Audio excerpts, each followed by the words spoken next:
Oke semuanya, kali ini kita melakukan pencatatan ke dalam persamaan dasar akuntansi.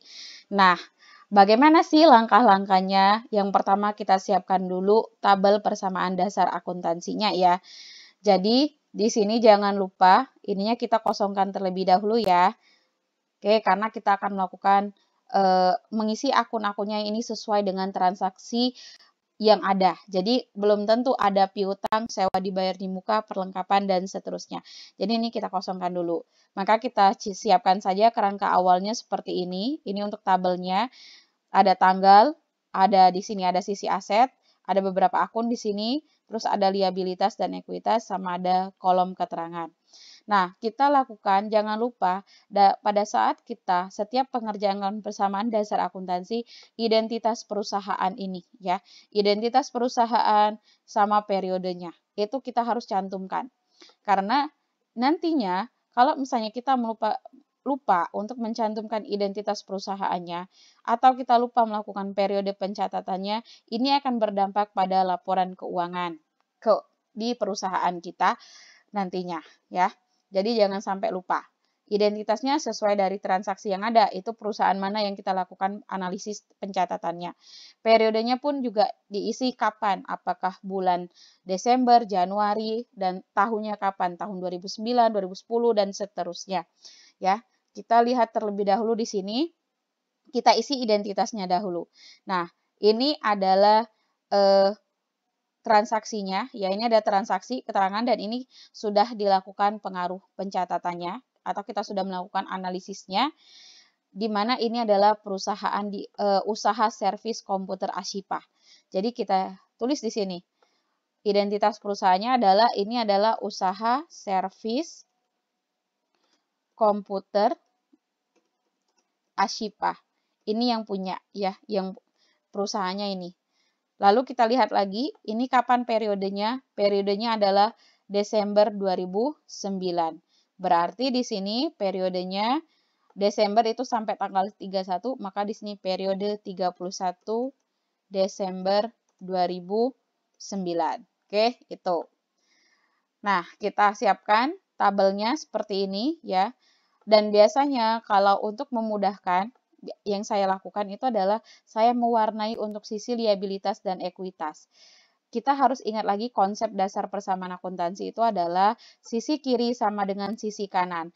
Jadi ini untuk membantu memudahkan kita apakah jumlah yang ada di sisi kiri atau di bagian aset ini sama dengan di sisi kanan, di bagian liabilitas dan ekuitas. Untuk aset saya boleh deh kita kasih warna misalnya kuning ya, atau misalnya nggak usah dikasih warna juga nggak apa-apa, terserah kalian ya. Ini saya kasih warna misalnya warna ini aja ya. Nah, ini adalah warna apa nih ya, warna kuning apa ini adalah di sisi aset, dan yang hijau ini adalah di sisi liabilitas ekuitas atau sisi kanan. Aset di sisi kiri, liabilitas ekuitas sisi kanan. Di dalam persamaan dasar akuntansi itu adalah sisi kiri harus sama dengan sisi kanan.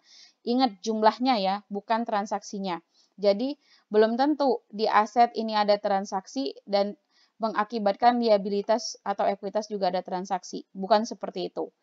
Tetapi adalah jumlah di sisi kiri atau sisi aset itu harus sama dengan jumlah di sisi kanan atau liabilitas plus ekuitas. Itu ya yang harus kalian ingat. Nah, kita akan mengisi akun apa saja nih yang akan termasuk di aset, liabilitas, atau ekuitas. Caranya adalah kita melihat dari transaksi yang ada. Jadi, di video sebelumnya saya sudah menjelaskan tentang bagaimana caranya kita melakukan analisis transaksi di periode tertentu pada suatu perusahaan. Nah, ini kita akan lihat di sini. Kita akan mengklasifikasikan atau mengkelompokkan yang di aset itu ada akun apa saja, seperti itu. Kita lihat yang pertama ini adalah aset. Oke. Di tanggal 1, ini ada aset berupa kas yang bertambah. Maka kita catat di sini. Ada aset kas. Oke. Terus ada apa lagi? Aset berupa kendaraan, maka ya, ini ada aset kas, ada kendaraan, ya. Nah, kita klasifikasikan. aset kas, terus ada kendaraan, itu di tanggal 1. Lanjut di tanggal 2, ada nambah lagi, ada. Yang bertambah itu apa? Perlengkapan. Maka masuk kita ke sini. Aset berupa perlengkapan. Ya. Nah, ada aset kas. Nggak usah kita catat karena kita sudah catat sebelumnya. Ini. Ada kas di sini. Kas sudah kita cantumkan. Jadi kita abaikan. Kita akan mengklasifikasikan akun-akun yang ada di aset itu yang berbeda ya. Biar kita tahu jumlah kolomnya nanti berapa untuk di tabel. Lanjut, di tanggal ini aset kas kita abaikan karena kas kita sudah catat. Di tanggal berikutnya ada sewa dibayar di muka. Nih. Oke. Ada akun sewa dibayar di muka, kita lakukan di sini. Sewa dibayar di muka, belum, maka kita masukkan. Itu. Aset kas sudah ada di sini, kita abaikan. Ya, ini ada aset kas. Kita cari yang berbeda. Nah, terus aset berupa peralatan. Cek di sini. Belum ada, maka kita masukkan. Aset berupa peralatan. Kita cantumkan di sini. Aset berupa peralatan. Ya. Nah, kita lihat lagi di tanggal berikutnya. Aset kas kita abaikan karena sudah kita catat. Ya. Aset kas lagi kita abaikan. Terus ada lagi apa? Aset kas lagi, abaikan. Lanjut, aset piutang. Kita cek di sini. Apakah piutang udah? Belum. Maka kita masukkan. Aset berupa piutang.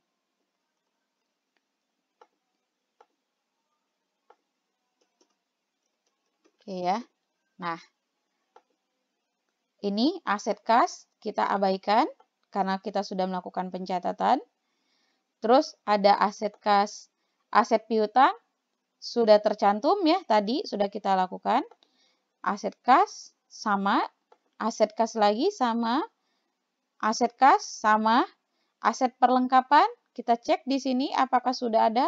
Ternyata perlengkapan sudah ada, maka kita abaikan.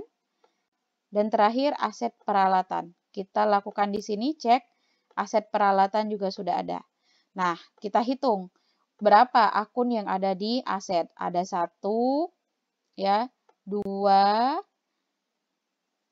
3, 4, 5, 6. Berarti ada 6 akun untuk di kolom aset. Kita mulai di situ ada apa saja? Kita copy saja di sini. Ya. Kita copy. Oke, biar nggak bolak-balik gitu ya. Nah, ini. Oke, ada kas yang pertama, kolomnya. Terus apa lagi? Ada piutang kah? Oke, ada piutang. Kita kelompokkan dari yang paling liquid ya. Terus, apa lagi di sini? Ada sewa dibayar di muka.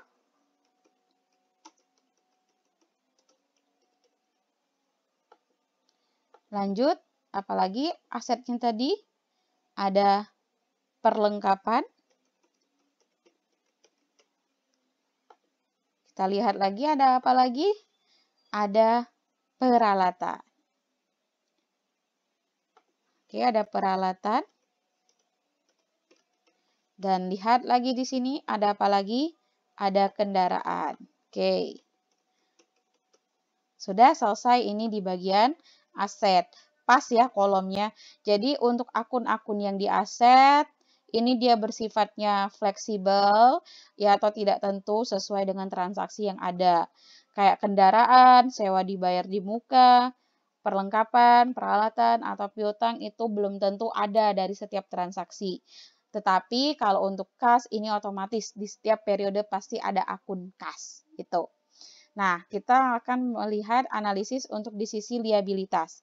Kita cek di sini untuk liabilitas. Ingat, liabilitas itu berkaitan dengan kewajiban atau utang.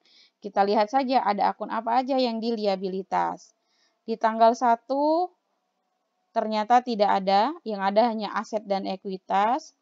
Di tanggal 6 ada ternyata ya. aset, dan liabilitas. Kita lihat di situ liabilitasnya apa? Ternyata liabilitasnya berupa utang usaha ya. Jadi kita cantumkan di sini liabilitas. Nah, ada akun utang usaha. Oke ya.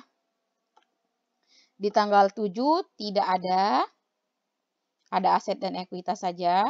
Di tanggal 8 hanya ada aset dan hanya aset justru.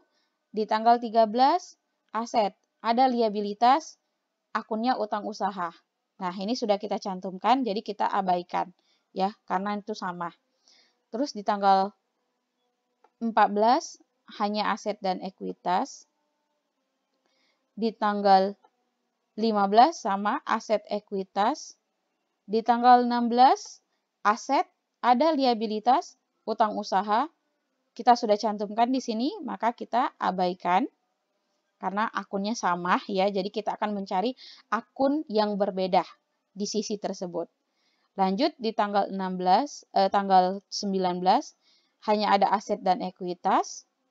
Di tanggal 21 hanya untuk sisi aset. Kita lihat. Di tanggal 25, ya betul, ada aset dan liabilitas. Kita cek di situ, yang bertambah adalah utang bank. Maka kita lihat di sini tadi, berarti kita cantumkan, kita tambah. Ada utang usaha, ada utang bank. Nah, cari lagi. Di tanggal 27 tidak ada. Di tanggal 29 juga tidak ada. Sama seperti di tanggal 31 juga tidak ada utang. Ya, di sini kalian bisa perhatikan. Nah, berarti untuk di liabilitas hanya ada 2 akun, yaitu utang usaha dan utang bank. Kita tulis di kolomnya di sini. Utang usaha dan utang bank. Nah, yang terakhir, kolom yang terakhir ini yang dekat dengan keterangan ini adalah untuk ekuitas. Dan ekuitas itu hanya satu akunnya, yaitu modal. Jadi nggak usah kita lakukan analisisnya ya, kita cari akunnya. Karena untuk di ekuitas tuh akunnya hanya satu, yaitu modal. Itu ya. Bisa ya, ini adalah langkah awal atau step awal pada saat kita melakukan pencatatan ke dalam tabel persamaan dasar akuntansi. Oke, nah kita lanjut untuk melakukan analisisnya. Bukan analisis ya, kita melakukan pemindahan analisisnya ke dalam tabel persamaan dasar akuntansi. Ini akan saya bahas untuk di video berikutnya. Terima kasih, akuntansi gampang, asik, dan menyenangkan.